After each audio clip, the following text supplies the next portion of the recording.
Ayan, mga tol, may problema yung headlight ni Chip. Yan o. Yan, hindi gumagana. Walang ilaw. Park light meron pero walang headlight. Oo, walang headlights na. Oh, yan. Ayusin natin mga tol. Trace natin. Let's go!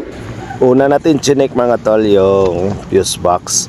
Baka may putok na fuse kaya hindi umiilaw yung headlight niya mga tol.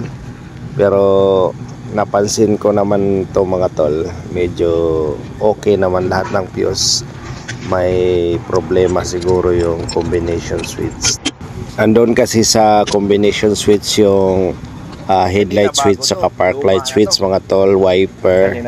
Andoon sila, naka-couple sila sa combination switch mga tol. Ayusin natin. Tanggalin natin yung combination switch. Ito nga, tinatanggal na natin.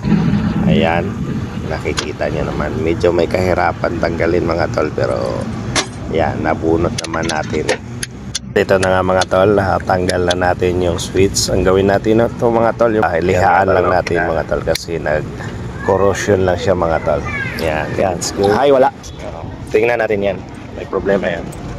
Yung low, tinan mo ang low. Yung high ng kabila, mayroon naman. Mayroon naman dito. Ibig sabihin, may problema doon. Yan, yung low. Solbad na ang headlight mo. Nice. Ay, masaya na yung chip natin. Chip, ano masasabi mo sa headlight mo? Very good. Very good.